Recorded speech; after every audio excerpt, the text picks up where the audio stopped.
straight fight to all this sneaking around. I don't know where you get your delusions, laser brain. Oh, come on, bro! The wars! Well, we're back to talk about Ahsoka. I think we're going to have a wild one this week. I think we're entering Thunderdome. This is the Wars Report. I'm Joe, and of course with me is my good buddy Doug. Hey, Doug, how you doing this week? Doing pretty good, Joe. How you doing?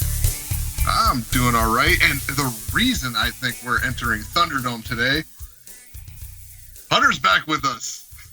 And, man, you sent me a text last night, and I'm like, oh, crap. What am I walking into here? What's up with this episode?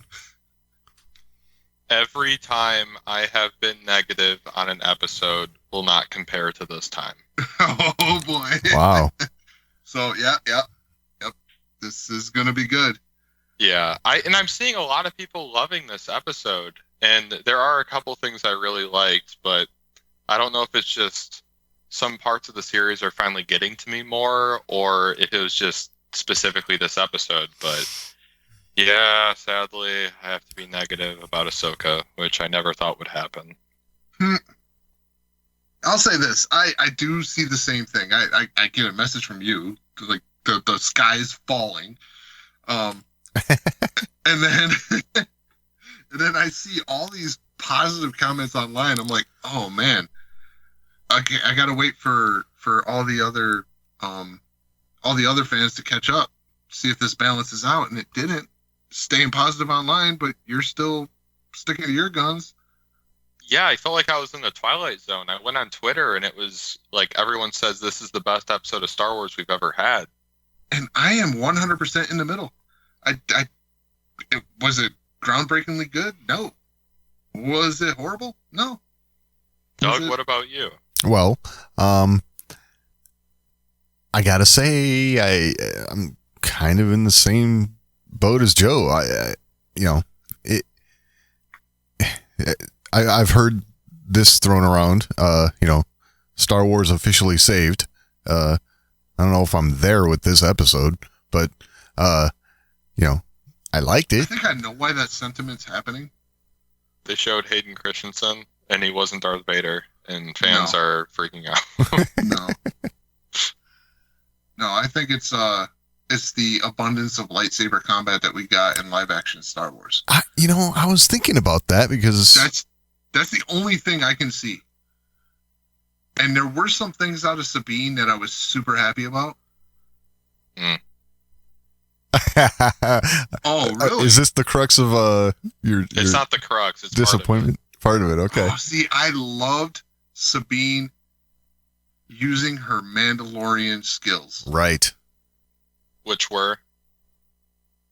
Well, running. one, I love the like, she acting like she's using the Force.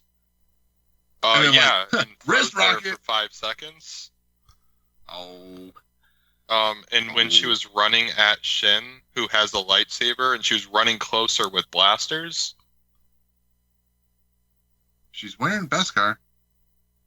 Without a helmet on, because no Mandalorian can keep their helmet on.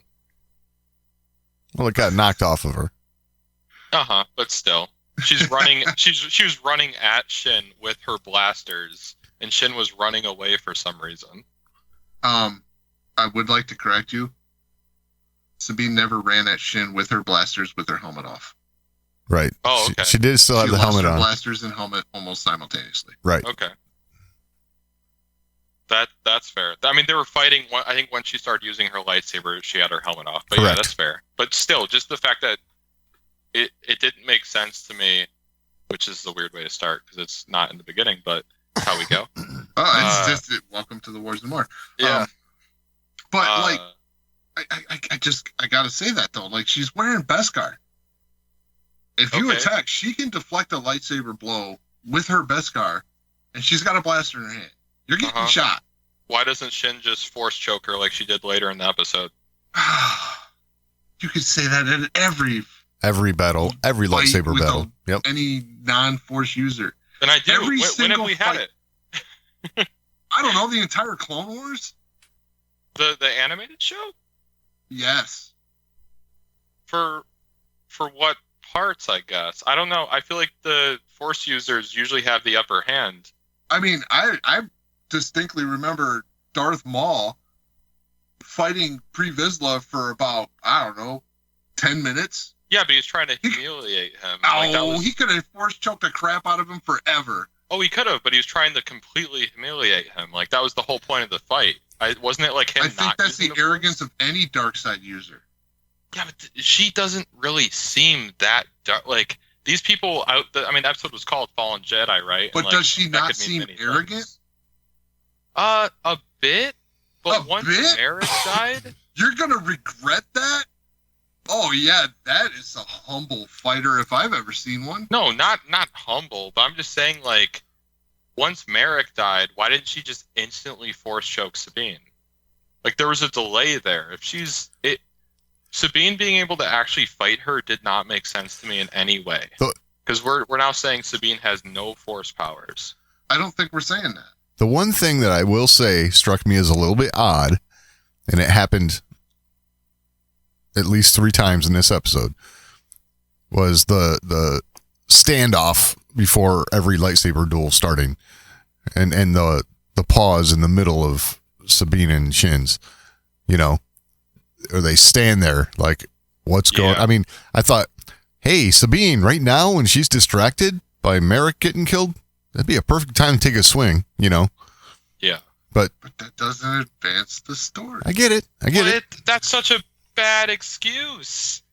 Like, these characters have been built up in everything we've seen them do, and like Sabine, like, fighting a force user makes sense when you like, the way she did her little wrist rocket thing was cool, but the fact that there was that huge delay and the fact that Shin wasn't using the force really at all while fighting Sabine, it just didn't make sense to me.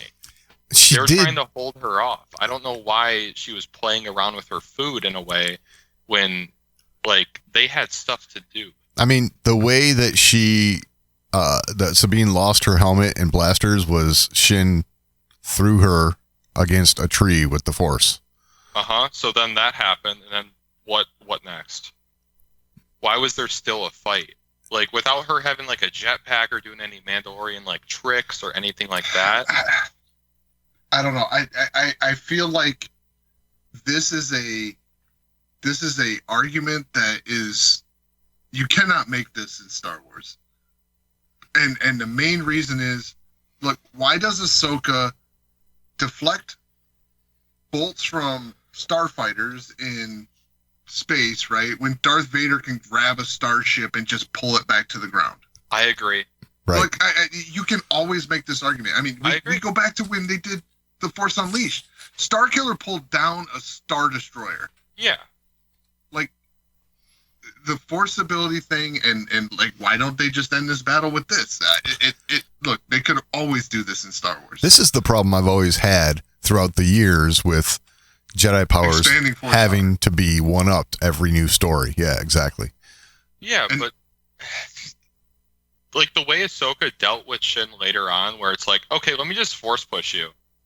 Why was there even a fight? Like, I get that this problem has been through Star Wars more she often. Didn't force push her. She picked her up and slammed her into the freaking wall. Yeah, and it was awesome. Like, okay, head first. do that.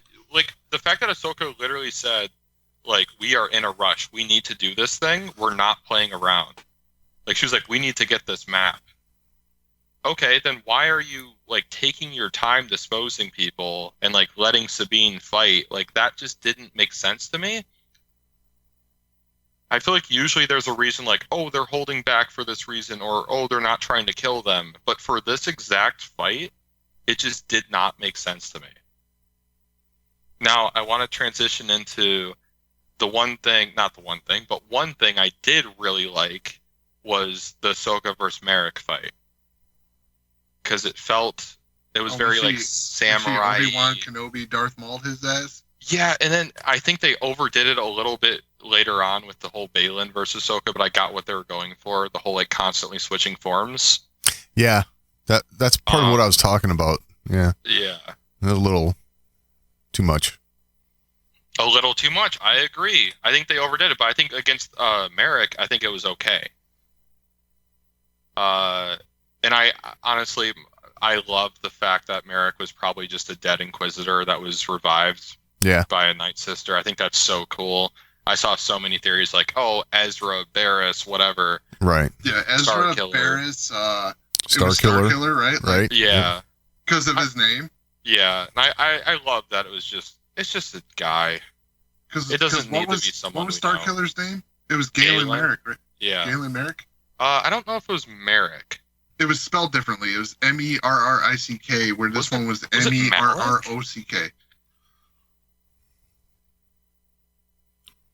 Was it really? But Because that he- is funny if it is. Oh, Yeah. it is Merrick. You're so right. Yeah. Wow, he did that to troll us. That's totally Dave Filoni. And they trolled us so hard because in episode 1, Sam Witwer's credited Well, do you know why? because you hear Darth Maul's voice in the temple. Right. Yep. Saw But that. they saw trolled that. us so hard with Merrick. Yep. I didn't even realize that was Galen's last name. That's so funny. Yeah. Wow.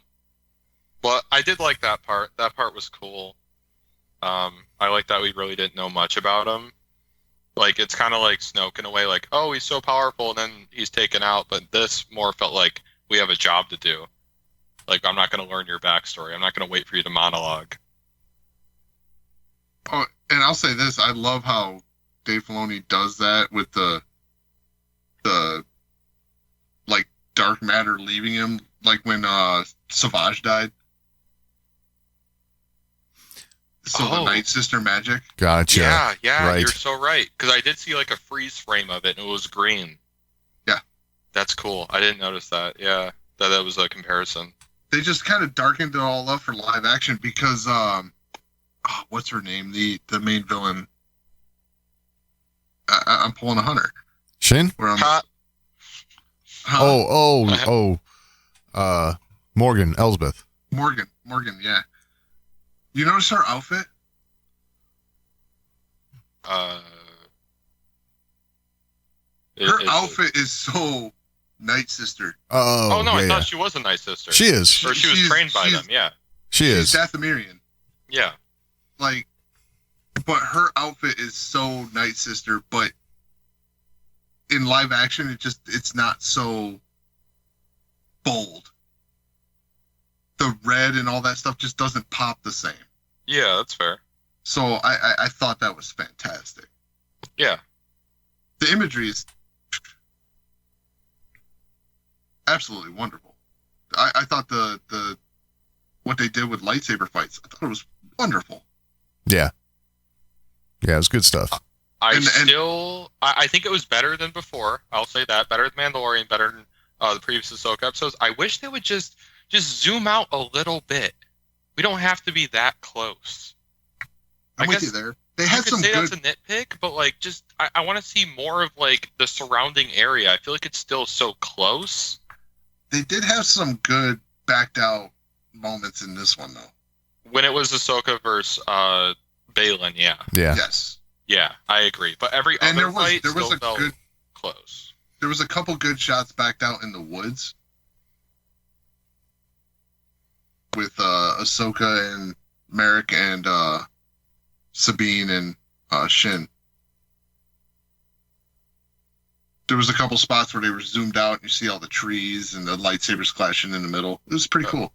Okay, I still just I really like the one cut that Revenge of the Sith had, like how it's just like 30 seconds of constant going. Right. I wish we got more of like those one takes.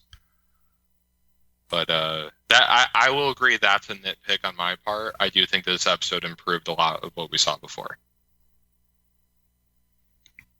I'll say this. Even with the Praetorian Guard battle in Episode 8, I mean, dude, this was some of the best lightsaber combat we've seen in the Disney era. Yeah. It really was. Yeah, specifically my favorite part of anything we've seen since the prequels was when Balin threw the rock and Ahsoka reacted. And split it. The way she reacted so fast, I was like, give me more of that. Yes. I don't need this slow, like, broadsword or claymore swinging stuff. Like, they have the Force. Why are they moving slow? You know what my other favorite moment of that was right after Sabine was disarmed from her blasters, and Shin came swinging in, and Sabine did like a duck under. Oh yeah. Oh, yeah. And then came out the other side with the lightsaber ignited. Yeah, she did. I thought that was fantastic. The way the saber cut the tree and it was so good. It was so good. It's some of the best combat we've seen in this era, especially pertaining to lightsabers. And I'll agree to that.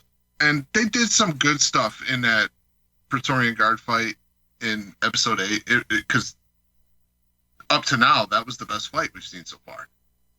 Which is so sad. Yes. It really is sad. Like it's been sad. How though? Just because it's not that great. I wouldn't compare it to like any of the best prequel or original trilogy fights. Because if you slow it down, like it doesn't look that great. Okay, now the OT fights. Okay, I'm probably the biggest OT fan here. Okay, but the OT saber fights, they don't compare. Are slow. I mean, there's no getting around that. Yeah, but they're slow. But they have like I don't know. It could totally be nostalgia speaking, but they feel like they have more emotion behind them. That's why these fights in this episode were so good, because they weren't big production fights. They had that charm for a lightsaber fight, right? But that charm of the original trilogy, right? Because it's slowed down, it's more deliberate. But you add that flair that you can do now to those. This was a good balance of OT and beyond lightsaber combat. Yeah. It really was. It was a good balance. I think like the lightsaber combat, I think this is the sole reason why people think Star Wars is saved with this episode, because it wasn't the story. Okay? Like, agreed. The story's okay. It's not complete. You don't know where this is going.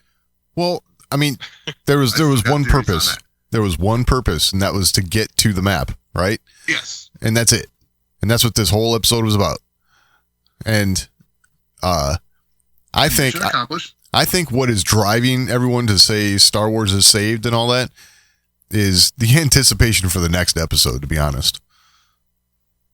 Oh, you could be absolutely right. And and I think it's a combination lightsaber combat. This was fantastic. We got good fight sequences that we were engaged in. We're watching. You know, we're not bored. We're not bored watching this at all. That seems like the bare minimum of any TV show. I will agree with you on that one, Hunter. That it's. I'll agree with that. That's like the bare minimum of any TV show. But you're going into this with Star Wars expectations, and you're not bored. But like, what are Star Wars expectations because of the sequels and The Mandalorian? I feel like we went in these with almost low expectations, or at least like scared expectations. I don't think we did. And I'll refer you to our prior conversation. We're going into Ahsoka with high expectations. They're high. Yeah. Just because Filoni's directed. This is like their last chance, right? This is Ahsoka. This is a character that we have seen more than anyone else. Yeah. Yes. The stakes are higher for this character than any other character in Star Wars because we know so much about her. Yeah, I pretty much grew up with her. Absolutely. Right? Like, yeah.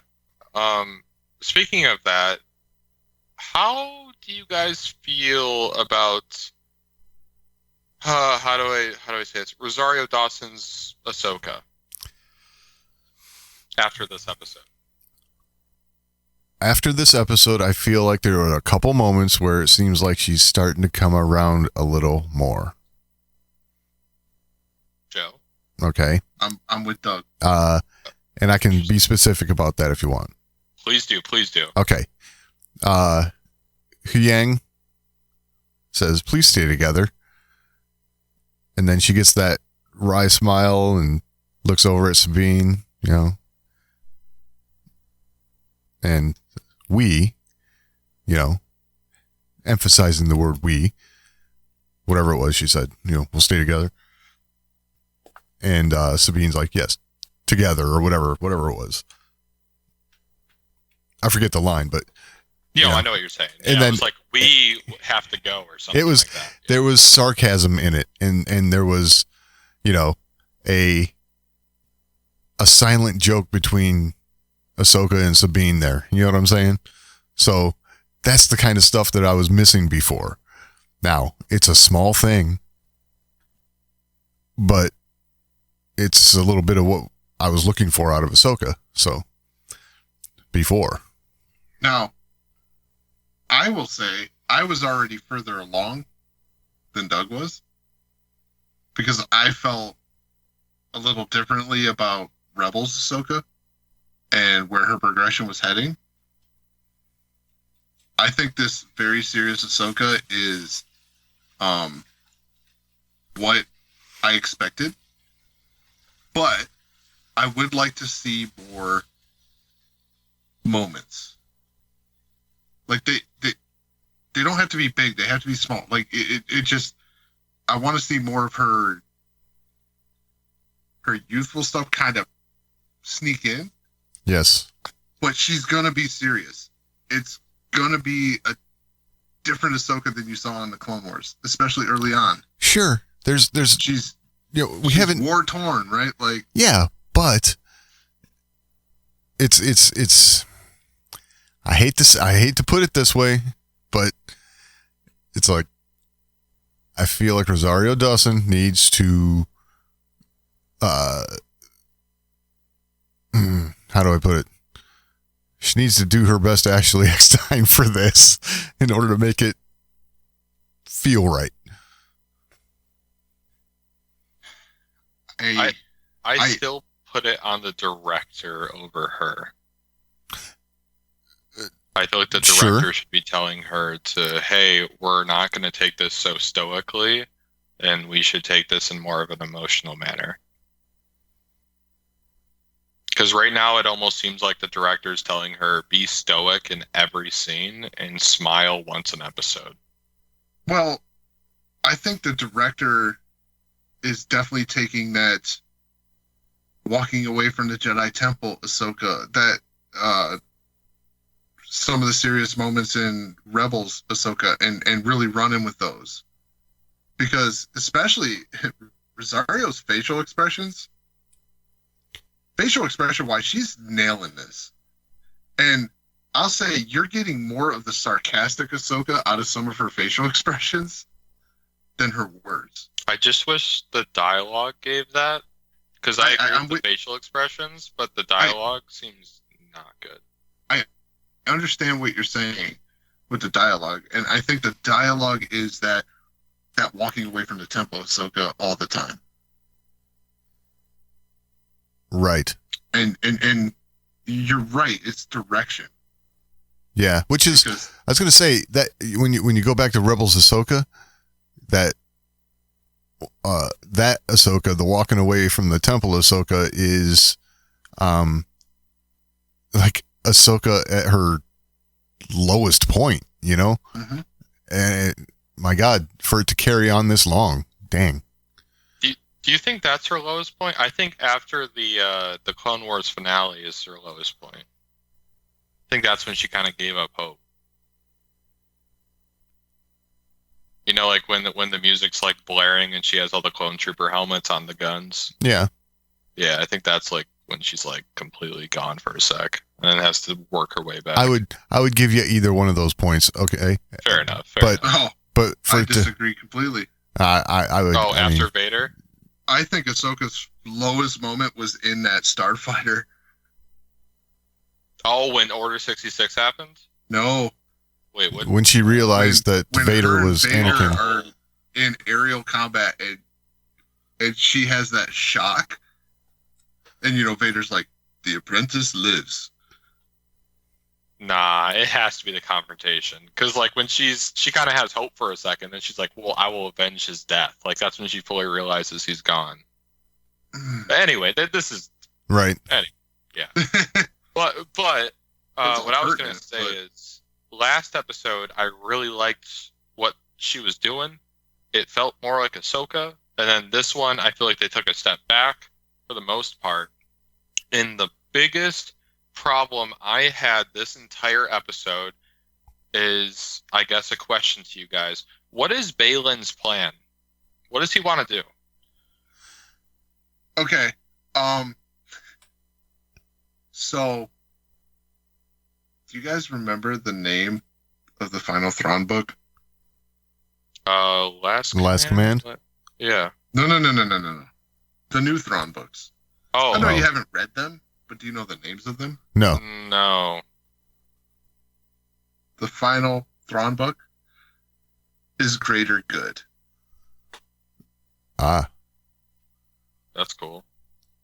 And what does Balin say? He wants to serve a Greater Good. Okay, I get that. But as or I guess now I get that, but as an audience, like, what is Balin's plan? What is he doing? I think it's exactly that. He wants the entire galaxy to beat itself into submission. He doesn't want a republic. He doesn't want an empire. He wants something different. Balin's an anarchist. You think so? Absolutely. God, I hope so. Balin does not want a republic that is based on the old republic with some rebellion values or an empire. He wants those two to beat each other to a pulp so they can have something completely new. Okay. I really like where you're going with this, Joe, and I hope you're right. Balin's the good guy. I like that. I didn't really get that, but if that's what he's doing, I like it. My biggest problem with this entire episode is when Ahsoka walked up to Balin and they were talking, and Balin's like, I don't want to do this. Ahsoka not being able to, like, talk to him. Like, let's not talk it out at all. She instantly went to, like, let's fight. I was slightly bothered by the fact that she ignited her saber first. Yes. Because, like, that's never been... I mean, Ahsoka heard out Maul, of all people. Like, listen to his whole spiel. I know that's, this is different Ahsoka, but still... And the fact that, like, Balin was kind of about to tell her his plan, and then Ahsoka just kind of said, nah, that's not good enough, and just ignited her lightsabers. Like, didn't even try to hear him out. And I feel like that's the most non-Ahsoka I've ever seen her. Ahsoka has not always heard out her opponent. And Okay. She's not always attacked last. That's fair. But I'm just saying the fact that she didn't talk to him at all when he's not the aggressor. Like, he was not being the aggressor at all in that conversation, and he almost acted like she knew what he wanted, but it was never said. They don't really know each other. They haven't really talked before. She was just like, yeah, you're the bad guy. I'm going to fight you. He was baiting the hell out of her, though. Oh, sure. I mean, And yeah. he continued to do it. Like, you and your master, death and destruction is all you do. You're the same. That line I caught. That was a weighty line. Dude, I'm gonna say this. And you know, when Ray Stevenson passed earlier this year, I gotta say, we as Star Wars fans, we did not realize the gem that we lost. I agree. We had no idea the impact this guy was going to have on Star Wars. This guy is so far probably my favorite character in this series. Without a doubt, I want more of him. I wish this show wasn't called Ahsoka, because we're not getting anything out of Ahsoka. It's coming, though. You're not going to get what you want out of that character in the beginning. Like, you're just not. And you're going to get more of your villain in the beginning. It's just the way it goes. We haven't even got that much of him. It's just when he's on screen, he's killing it. Yeah. He's killing it. He's the best new Star Wars character we've had in the TV show. He's the best Star Wars character we've had in Disney, dude. Like, I'm sorry. Honestly, Like everything he says, I'm actually like full-heartedly listening and like ready to like yeah, he's making sense. The biggest problem I had is why is Ahsoka just instantly fight?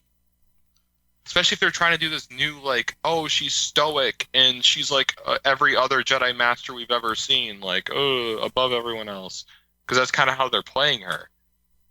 You know what though? Like it's easier to sit back and hear Maul out because Maul's all full of rage and like all the, and this guy's all calm and cool and like. Yeah, which they should have a conversation then. I don't think that's going to be the way it works with Ahsoka. I really don't. I don't know. I had a problem with like it almost seemed like he was gonna talk to her. You don't get the nickname Snips because you're reasonable. That was her as a child. We saw her go through everything. He called her that for the entire time he knew her. Yeah, and then like 30 years passed.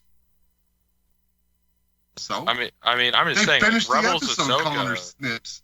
Rebels Ahsoka. It's if that's what we're going off of, and this is even older Ahsoka, who's even more stoic.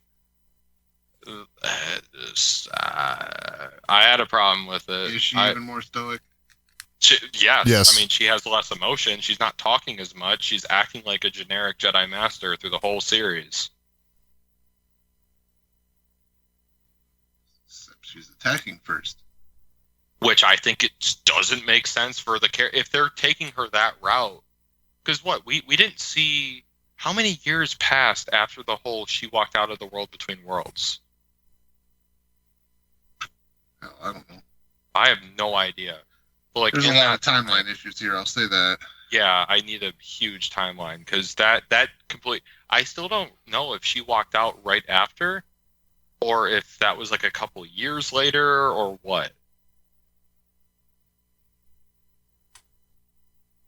But I don't know. Hell, the second they threw her off the ledge, I was like, "Oh, this is where you're gonna get Ahsoka the White."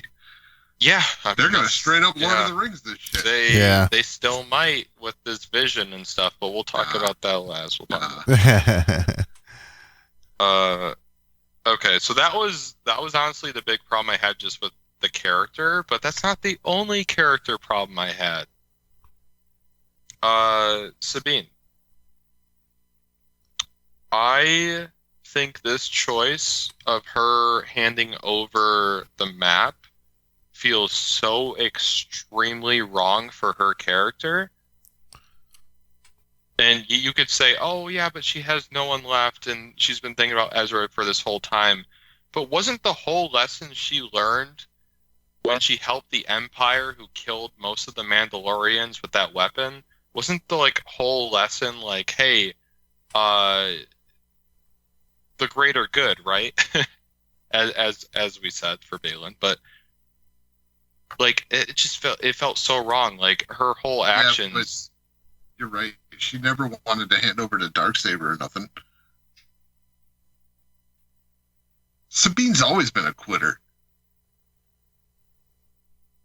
Is that where we're going with? I was going to say, quitter? I don't know if quitter's the right word. My guns on that one. Nah. Dang. I mean, fight. she'll lose rational decision-making skills from time to time, but I don't know if I'd say quitter. Oh no, she was totally a quitter. She quit when Kanan's trying to teach her how to do lightsaber combat. She quit when, she's supposed to be the leader of Mandalore. I'm supposed to disagree when she quits trying to fight against these guys when it might lead to something she wants. So you're just kind of saying, in a way, Sabine is just not a good character. I mean, she could be a good character, but she's like almost she's overly emotional. Yeah. And it plays to her strengths sometimes, but it also is her demise at times. I just figured, like, hey, I don't know if she would grow up, because this feels like teenage Sabine. Right. Like, before Rebels. No, but even during, like, think about when Kanan died, right? Yeah. And they all land. Everybody's upset, but Sabine is slamming her helmet down, she's losing it. Sabine's a very emotional character, and you know what? Her emotion is her strength, but it's also her greatest weakness. And her emotion here and the years she's dwelled on Ezra being gone, this led into this decision. And I am 100% not surprised she made it. So I don't see how this falls into the category of quitter. Well, just because handing over the map is the only way that she can see to get to Ezra at this point. Ahsoka just went over a ledge. The objective was not to get to Ezra. That was Ahsoka's objective. Okay, if you remember the beginning of the episode, Sabine said, that's not going to happen. Right, she didn't want to admit that it would come to that. But correct. She agreed in that conversation that Ahsoka can count on her. Yeah. She didn't say necessarily to do what you want. I'll agree with that, but oh like, my God, Ahsoka saying that, can I trust you on this? If I was Ahsoka and I woke up, oh man, Sabine would be dead. I'd be so mad. But it felt so like, what was the point of Rebels? Like, she had no character progression. She's still acting like a child. She never. I don't see that getting past that moment for Sabine ever in Rebels. I just don't. I feel like at the end, after like reading Ezra's letter, she was able to accept it. Yeah, but you had what, 25 seconds of footage that kind of gives you this idea that Sabine might have turned over a new leaf. Fair. I don't agree with that. But I don't think Sabine's changed at all. Oh, that's so horrible for a character. You're telling me she didn't go to therapy once? But no, it's just her. It works. Sometimes it don't. I feel like I liked her at the last season of Rebels, but if this is still her character, she might be like, just, I don't know. But her emotion gave her some of her strongest moments. When? On Mandalore. What, when she took the Darksaber for 2 seconds? Like, I don't know. It just... I don't know why they're making her such a prominent character if she's going to fail this hard. I got out of Rebels that, like, her emotion's there, and it's her greatest strength and her greatest weakness. It teeters back and forth. Sometimes it works out great. Sometimes it's horrible. That's just her. I never saw her getting over that. I never felt like she did in Rebels. That epilogue for me, I guess, just made it seem like, oh, she finally grew past it, became that's why greater. She painted a mural. Yeah, it's like a remembrance and like I'm moving on. I don't know. I mean, it's just. You got the idea out of that mural that they're going to look for him. That's not moving on. Well, yeah, because immediately after Ahsoka showed up, yeah, for sure. But from the epilogue, it did, to me at least, it didn't seem like, oh, Sabine's been thinking about Ezra the whole time. It was like, oh, now there's a chance. I mean, let's go do this. Right. That's what I got out of the epilogue too. In Ahsoka here in this show, they're telegraphing to us that she has been like dwelling on this, which I didn't quite get from before. The hang up here is that like Ahsoka for some reason decided Sabine would be a good Jedi or Jedi-like character. Yeah. And able to control her emotions, which is completely wrong. I thought that was crap from the beginning. Would strong force ability explain a lot of her abilities in Rebels? Sure. But I think Sabine's tendency to be super driven by emotion makes her a terrible candidate for, a Jedi-like character. I don't want to say Jedi because that is one thing that's still driving me nuts. They call Ahsoka Jedi time after time after time. So many times, and it's like, okay, what? Unless we're gonna see this little snippet of her like talking to Luke and being like, "I'm a Jedi again," like I always should have been, and then I'm gonna hate her character. But it's just To me, it feels like Ahsoka felt like she needed to train Sabine because Ahsoka herself feels like she's failed so many people that she has to make this work. Balin's being the anarchist that I thought she should be. Balin, I would join him. I mean, New Republic sucks, and obviously the Empire really does, evil. doesn't it? Yes. So honestly, if I was in the universe, I'd join him. I have to say, this character is it's far deeper than I think we're even being shown so far. I got a feeling there's a good backstory there. Oh, I do too. I don't think we need a whole like flashback episode. No. I do hope we get more. Nothing like that. I mean, make a Balin book. Fine. I'd be good with that. But I'd be great with let's do book club. Yeah, I'd be so down with that. Oh, you guys still read books? Listen to him actually. Yeah. We'll get to that. Something else, because I was actually writing notes through this episode, so I'm kind of going down through all my problems or just thoughts, which might make this feel like the most structured episode I've had. But anyway, so far we're on topic. I know we actually are. I mean, this episode had so many things to talk about, at least from my angle. I was laughing because I was like, it'd be so funny if they went and they found Thrawn. And Ezra's like fully working with Thrawn, and they're fully not wanting to do any Empire stuff. And it'd be such like you did all this work to get here, and we're not going to help you. I think that would be good. Kind of destroy the plot. Interesting. But wouldn't that be great? I mean, hey, Dave Filoni's been trolling us, so it'd just be another like, hey, you want an heir to the Empire? We're just not going to do that. Right. Yeah. It'd feel very Star Wars.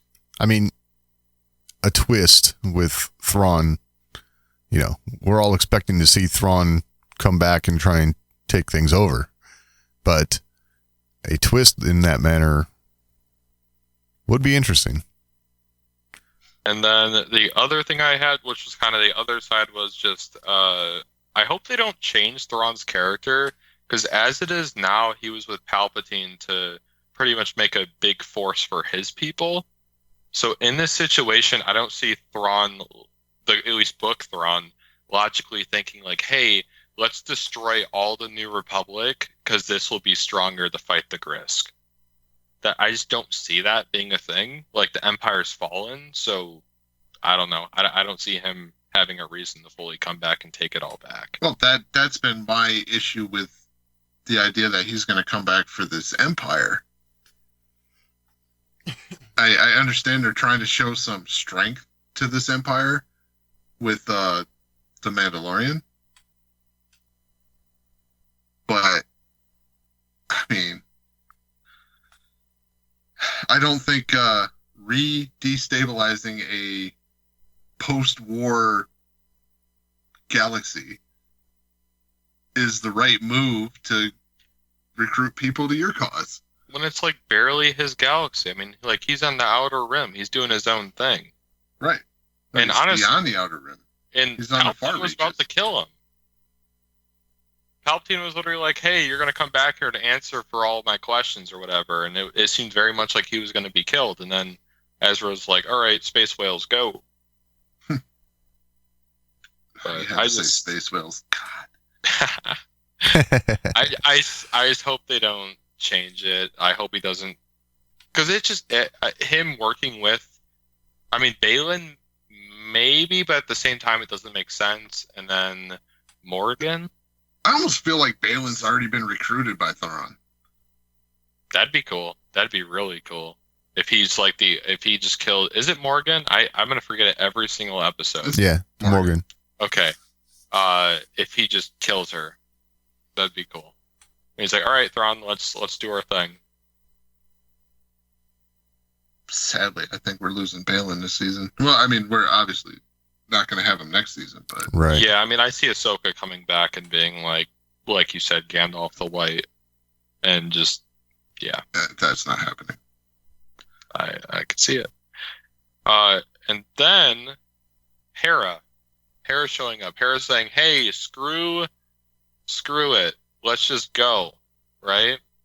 Yep. And she has a couple people go with her, and they get there, and they look at this hyperspace thing that's about to go for probably like 3 minutes. They don't fire on it. They don't try to communicate to it.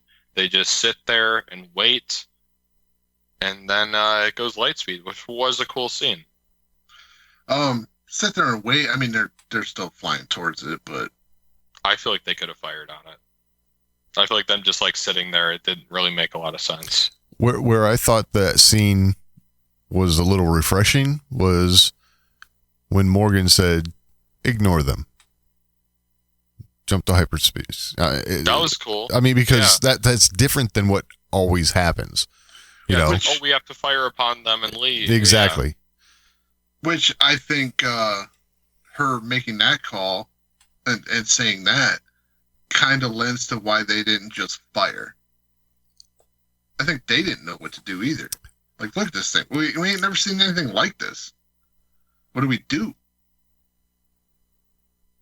I feel like Hera, or at least Chopper, would have been like, fire on it. Like, it would have been, it would have been cool to at least hear Chopper. Yeah, we don't know what Chopper said, so Right. Yeah. He was probably saying fire on it. Yeah, my heart did sink for a second. I thought they were going to kill Hera, but Jason's on the ship, there. So if Jason wasn't on the ship, it probably would have like really sank. But like, they won't kill kids. The second they did it, I was like, oh no, this is holdo maneuver. This is how she learns about it. I saw a bunch of jokes about that. Oh god, like Hera saw this and then told Holdo about it. That's funny. But that whole scene just seemed kind of weird. I thought it was pretty good because they went through the center of the ring. They didn't get hit by the ship. Right. So, God, it would have been so good if they just died. I mean, I would have been sad, but it would have been such like a whoa. I had one complaint about this whole sequence. Okay. Who was the bearded guy in the X-Wing? Oh, from Carson? The Mandalorian? Carson Teva? Carson. Yeah. So, last time we saw him in The Mandalorian, who was he hanging out with? Zeb. I know. Where the hell is Zeb? Yes. I agree. Agreed. I agree. I thought Zeb was going to show up. Yeah, I 2 out of 10 episode. I thought as soon as they went to, checking in their wings, Zeb was going to be one of the other pilots. But no. Yeah, I agree. That hurt. It was perfectly set up. That I hurt. thought he was going to, yeah. Now I almost think he's not going to show up, because that would have been the time. I will say, I predicted he's not going to show up. Just because the CGI budget, or what? No. For different reasons. I don't want to go over that again. Oh.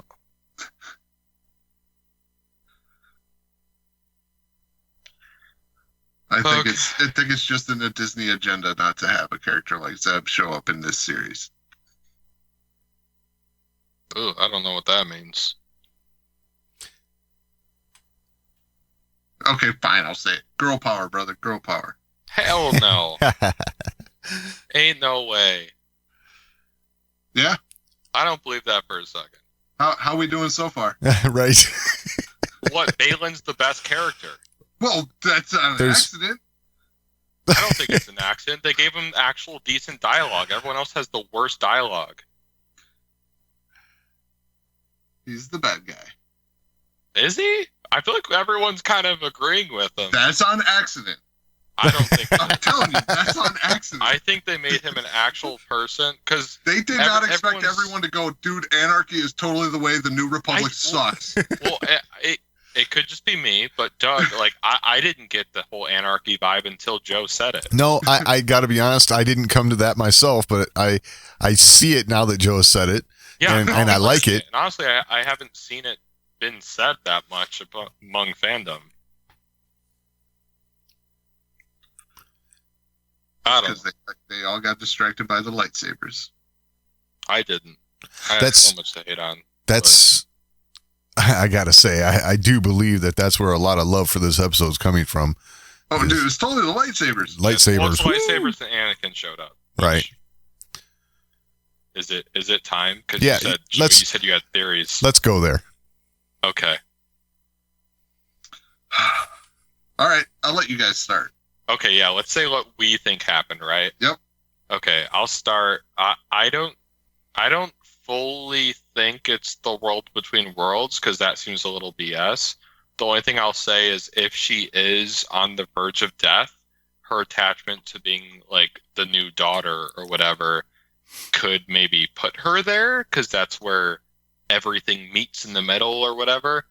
I think it's more of a vision. Like, oh, you're dying. This is a vision to give you that adrenaline boost to get to safety. But I'm interested. I see a lot of people having problems with it because the world between worlds just it's meant to bring problems. But I'm still interested to see what's going on. Okay. So this it's clearly supposed to be the world between worlds, right? That whole deal. But I think this is simply something that has been brought, it's just a location brought out of her subconsciousness, right? Somewhere that she's been. Mainly because, and I think she is probably on death's door seeing Anakin simply because of what he said. Everyone's been focusing on hello Snips, but he says, what was it? Didn't expect to see you so soon. Right.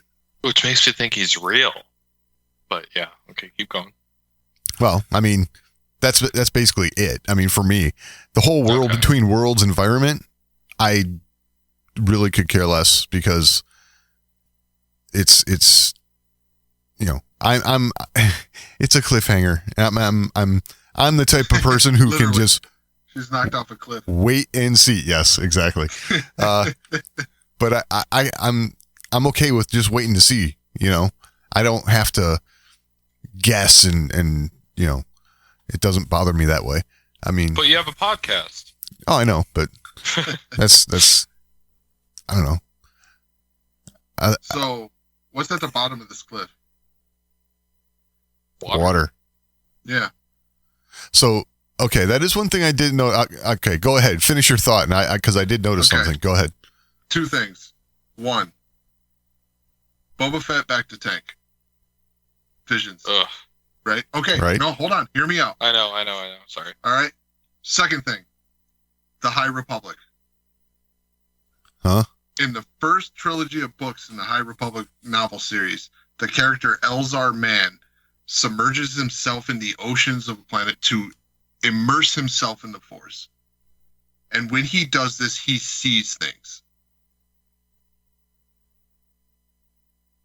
Okay, he sees the future, he sees potential future. Like, this guy gets a deep connection to the Force submerged underwater. So those two things combined, I think this is a combination of what you were saying, Ahsoka's near death.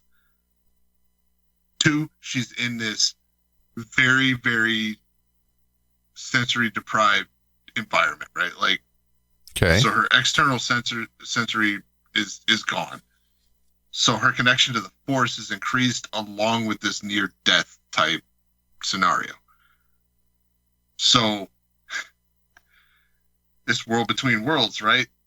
So I think it's both a dreamlike, but kind of real at the same time because of their connection, brother and sister. That's something I wanted to bring up. Yeah. So do you think Anakin became the new brother or what? I think their essence in the Force does. Because that whole, like, the Darth Vader theme coming in? Like, right. I think their essence in the Force after death becomes that. And weird. Ahsoka teetering on this edge.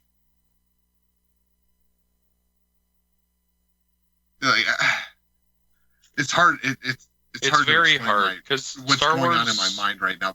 There's like a ridiculous amount of stuff because I'm making like all these ridiculous connections to all this stuff that's gone on lately. Yeah. I mean, it's spiritual. Every time Star Wars goes spiritual, it's kind of hard to keep track of what's actually going on. Right. That's why I think it's and the only reason I get caught up in it is because it's the world between worlds thing. Otherwise, I would just say this is just her connection to the Force while she's being deprived of her external senses, right? Yeah. So she's so focused internally and able to focus on the Force that she's made this leap. So I think she's, yes, having a vision, but she may also be connecting to an ethereal Anakin at the same time. Or, do you know what I'm going to say? What's that? An ethereal something. Do you know? What's that? Abeloth. It's the only entity still alive. And they're going to a different galaxy. Wasn't Abeloth sealed? Just a little tinfoil hat thing to throw in there, but Yeah, but you think they'll go that? think about it. The Night Sister was like, I felt a calling.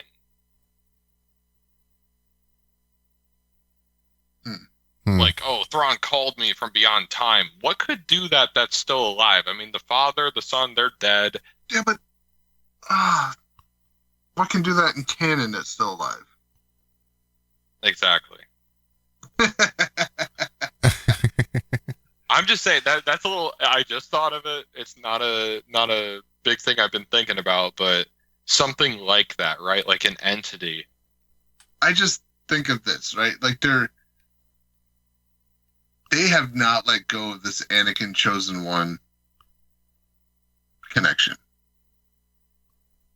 So they had the world between worlds, the father, the brother, the sister. I think Anakin took a place in that in the ethereal realm. And Ahsoka, on the brink of death, robbed of her senses, connects to the Force on a very deep level, and gets in touch with the ethereal Anakin, who is now fulfilling his role as the Chosen One. Okay. Why do you think that dark? He's theme came in balancing then? the Force in the ethereal realm. Okay. I have to say, I do believe this Anakin is all a manifestation of Ahsoka. From Ahsoka. Really? Yes. I just, that one line, I didn't think I'd see this soon. That felt very much like Force Ghost.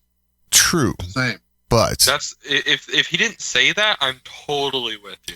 here's the thing, it's though. a Force Ghost, but she's seeing him in a very real light because she's on the brink. Here's the thing. When he appeared to Luke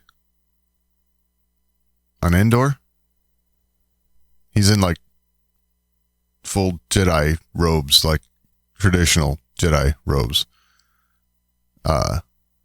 People are saying he didn't have his robotic arm. That's really hard to tell. I actually went back and looked. Because the only thing you see of his hands is like his knuckles hanging down below the sleeve. But in this Ahsoka vision, or whatever you want to call it, he does have his robotic arm. So kind of hard. Fair. I mean, it definitely just seems like Clone Wars Anakin. Like Yes. last time Ahsoka saw him, Anakin. Yes. Yeah, there's But- no way a ghost can change his appearance. I'm just saying. I'm with you. And it could all have to do with who's seeing him. You know what I'm saying? Yes. Because Luke I really kinda wouldn't think have about that. a representation other than what he's seen of other Jedi, like Obi-Wan and Yoda. So, And the only explanation for Luke seeing that is he wants to see his father restored. sure. Or it's like the audience seeing him. Like when they switched it to Hayden Christensen, Right. I kind of felt like it was, that's the audience seeing Anakin. And Luke sees the older guy they used.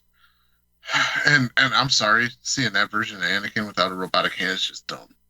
Yeah, that might just be a thing they missed. They just missed that. I mean, it's so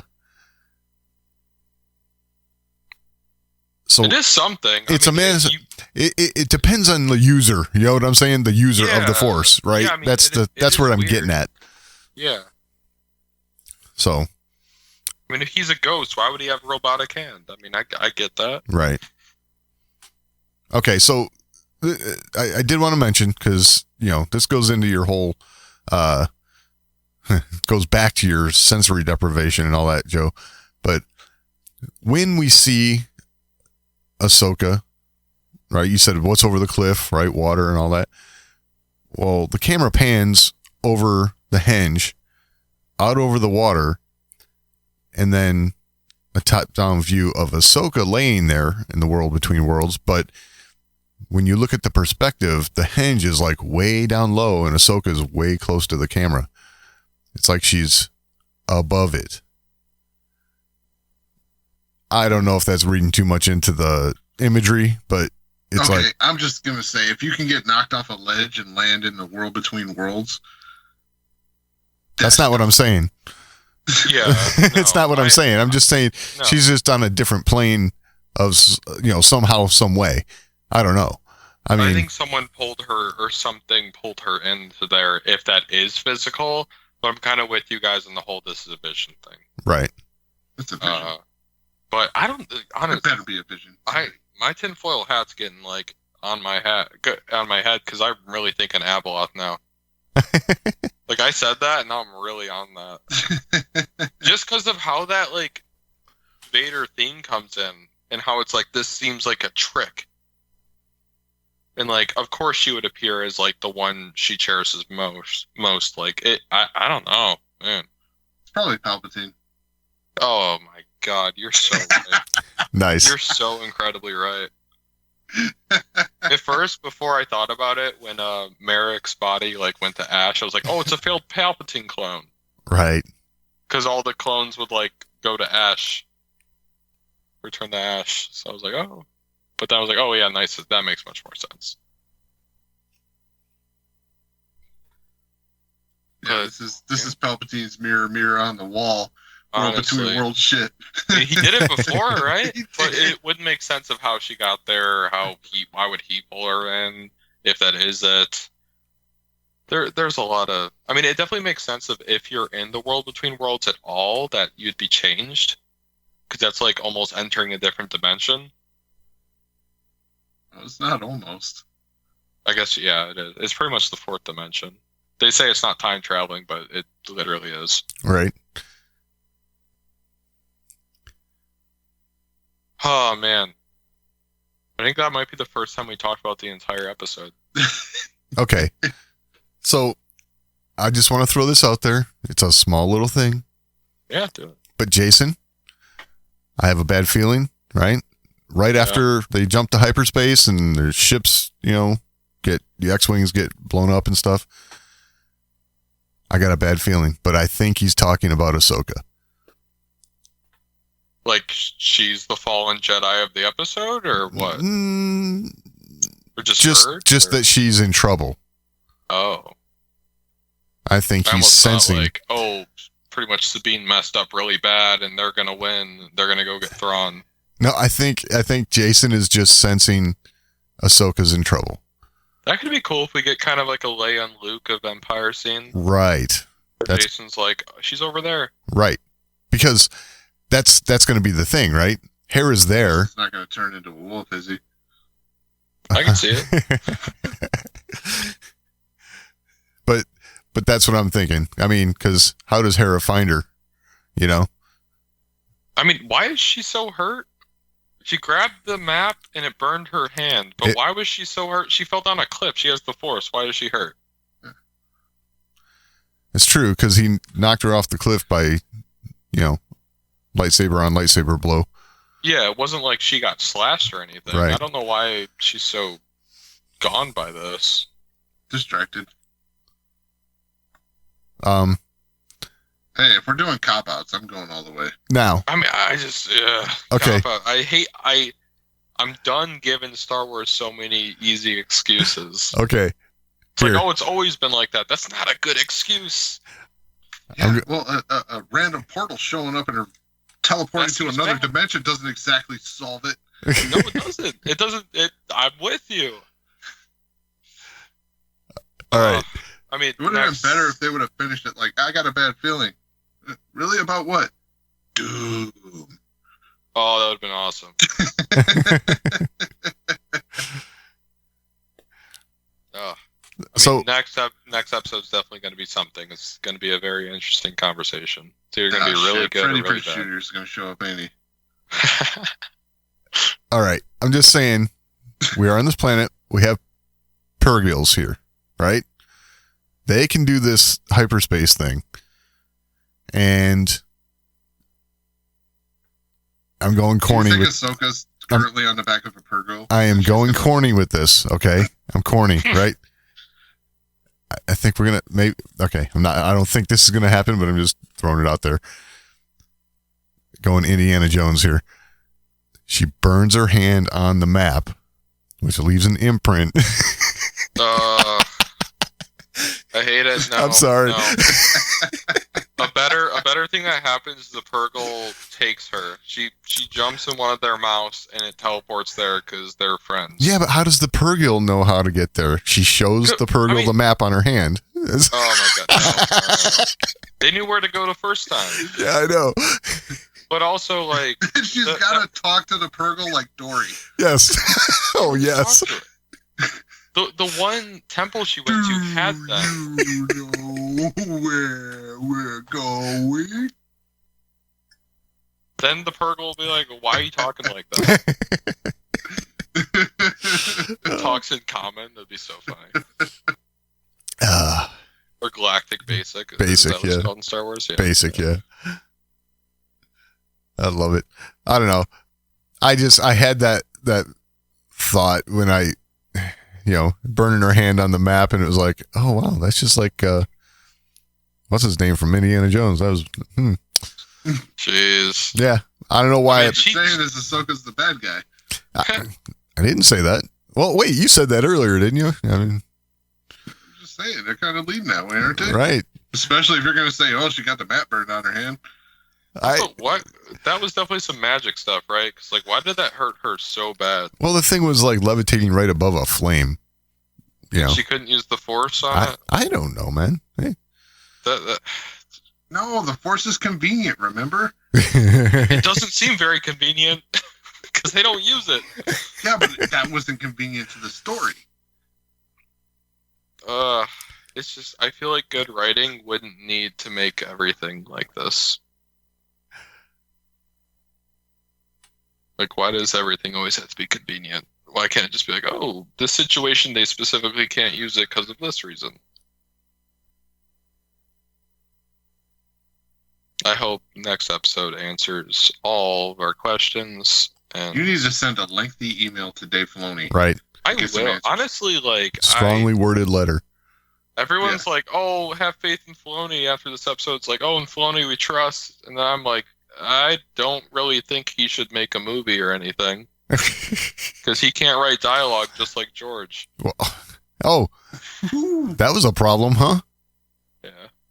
I mean, yeah. The George, if it wasn't for George, we wouldn't all be here right now. I know, and it's all nostalgia, right? But no, you know how last week I had a friend that was watching this that isn't really into Star Wars like we are. They haven't watched Rebels or Clone Wars or anything. And the biggest problem they've had with the show is everyone having a dramatic pause in between dialogue. Like, they'll say something, and then, 2 seconds of silence, and then someone else says something. And that was if they said the dialogue felt very, stunted. I would agree with your earlier thoughts on direction at that point. Then. Yeah, I mean, but we've had so many different directors, right? True. Have we had, 4 directors so far? 3? No, I think this dialogue that's not direction. I mean, that's writing, but also this just, is writing. why is there pauses though? The pauses is direction. Yeah. Is it though? Who knows, right? Who knows? I Maybe mean, if the writer I- writes, say this, pause. and it could be like the directors don't really have a lot of free roaming to do. Well, I guess it could be screenwriter. Like maybe your screenwriter just has a penchant for the dramatic. But it's just everything, and it's how the animated series kind of was, I think, like how Rebels was. Rebels for sure. Like, everyone would cross their arms after they say something, right? And then it would be 2 seconds. But I don't know, maybe it being animated, I didn't notice it as much. That could be. But in this, it definitely feels off. Because now that you say it, Rebels had a lot of that. Yes, it did. There was a lot of pauses after dialogue in Rebels. So I guess they're just trying to keep that same tone. It just feels a little bit more Without weird Zeb. in live action. Yeah, without Zeb.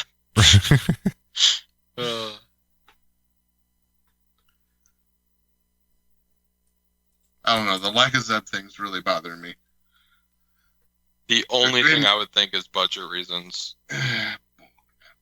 Because, yeah, it doesn't make sense. Why would he not show up? Even if it was just a cameo. Like, he shows up here and it's like, oh, we didn't do it, so I'm going to go back to doing my thing. Right. I just don't get the reason why they would introduce him in that episode and then not do anything with him in Ahsoka when it's Rebels Season 5.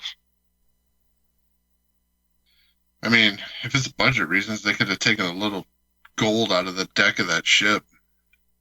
Yeah. Yeah. I am gonna say this. The deck of that ship feels so Star Trek to me, it's ridiculous. That's funny. I see where you're coming from, but it's funny. Just because it's an actual... Yeah. I feel like we haven't seen a lot of that. Like, we've seen Star Destroyers, but not actual, like, bigger ships.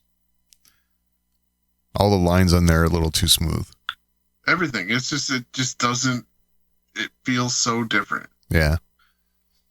It's like, God, they're trying to build this thing to go there, and, they're on a budget crunch because the New Republic's strangling them. Really? Gold? Yeah. I was going to say, they're like... I don't know how well they're strangling them because they were operating right under the New Republic's nose, but, Yeah, but you would think, like, in order to operate under their nose, you'd have to make some cuts. Maybe. Joe, splurge. Joe, honestly, with the New Republic we've seen, I could totally see them being like, oh no, we need this gold. Like, True. this can't be a budget cut. We'll cut this. I mean, they're horrible. I don't know why or how they've even gotten this far. What do you think about the, here's the rabbit hole. Gotta get one in. What do you think about the Darth Scion comments? Because of the name of the ship. I did not catch them. Me neither. The ship is the Eye of Scion. Yep. Oh. Really? Yes. Is it Scion or like Scion, like Scion? It's Scion, like Darth Scion. The Scion was Sion. That's But what anyway, I thought. S-I-O-N. Scion. No, it's Darth Scion. Scion. Okay. So the ship is the Eye of Scion. Scion. Okay. What would that even mean? I know his whole thing was he used the Force to pretty much remain a husk. Like, he was able to... Scion is the ship. See, that's different then, right? Because that means something. Well, hold on. That's Scion. No, it's Scion, according to Wikipedia. Okay. Eye of Scion. Maybe that's just a fun thing, because like if it was Nihilus, I'd almost think more about it. But Scion, For real. Scion doesn't really do that much. He's just angry and doesn't die. But yeah, Nihilus, like World Eater, does all the soul stuff and astral projection. Like, that would make sense.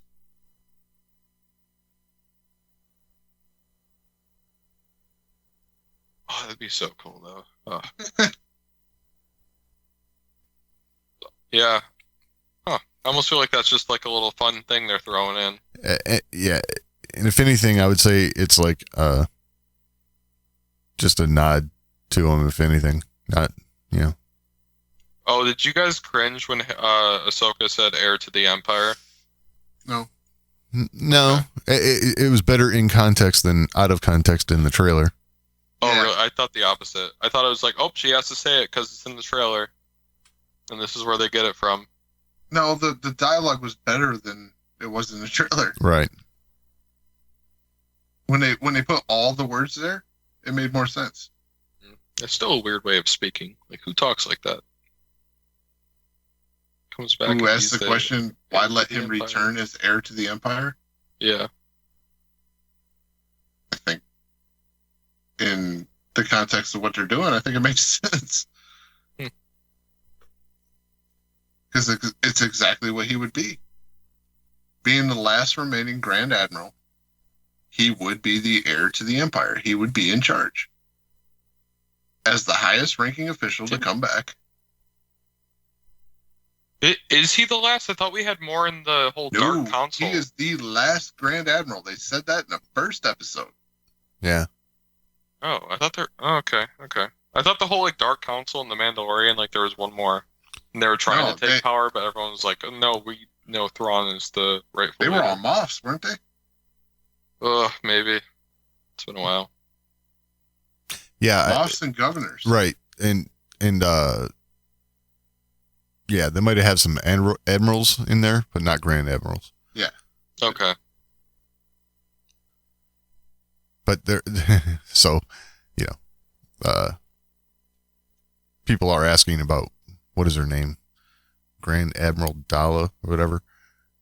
So it's like, I believe that's About like where she is. Or... yeah, because Oh. yeah. Gotta ask it every time. Do you guys think Thrawn's still only showing up in the last episode? Yep. Really? Yeah, I think so. I think that's where we're heading. I could see him showing up at the very end, almost like Anakin showed up in this episode. I'll say this. Okay. The only thing that derails that possibility for me is that they decided to show next week's episode in theaters. That's possible. And Yeah. only 10 of them. Yeah, and it has to be like a huge deal. Right. And I think a lot of the episode's going to be like flashbacks with Ahsoka or Ahsoka doing stuff. I think it's going to be a very character-driven episode. I'll say this. I would be not surprised at all if we didn't see everyone on that ship until the last episode. Oh. That would be interesting. Like, we don't even see Sabine, Baylan, anyone. Nope. That's very possible. Oh my god, that'd be cool. I think that's possible. And imagine like Ahsoka shows up and they're all dead by something. Oh God. And that's just a cliffhanger. Oh. They were all killed by By Death Troopers. By Abeloth. Oh, Oh, Death God. Troopers. That'd be so much better. Yes, Death Troopers. That'd be so funny. We're just going to throw out random EU shit. Right. Yep. Make the fans happy.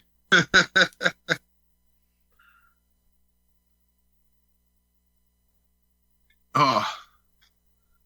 All right. Final thoughts, guys. We've reached that time. Okay. I feel I guess I'm glad I was able to speak all the problems I had. It does make me feel better. I am excited for next episode. I think a lot of the problems I had with this episode has just been long-running stuff with Star Wars in general. Yeah, I don't know. This is my least favorite episode, but I'd still give it like a 5 out of 10. So Let's give it middle of the road. Okay. I'd give it a 5. I think it had enough that I liked, but it was definitely my least favorite. Doug? Okay. Well, I wasn't bothered so much by this episode. I think this episode, it did keep us entertained with lightsaber battles and whatnot that we do like from Star Wars, while moving us toward where we're going to go next week. And I got a feeling that's what this episode was all about. It's all about next week. And I think everyone talking online about this episode saving Star Wars, I think it's simply their anticipation for next week that's driving all that talk. So, and the one thing I do got to throw out there that I really did love was Hugh Yang, Rock'em Sock'em Robots. Yeah. Oh man, we didn't even talk about the droid fight. Oh man, that was fantastic. Yeah. Oh, that was fantastic. I'm with Doug on this. Like, this was a good mid-season episode. We're only halfway, right? Like, there's no reason we should expect a ton. It was just okay. Was it the Star Wars saving episode that people are asking for? No, it's not. Was it the end of the world? Like, 5 out of 10 over here says no, it's not. What would you give it? I guess I probably wouldn't go much more than 7, right? Like, yeah, so it's about right. It served its purpose. It was entertaining as hell. Didn't break any barriers. It was good. I wouldn't say it's middle of the road. Like, because what's middle of the road now? The Mandalorian? Yeah. Like, we all know how I feel about The Mandalorian. Horrible. So,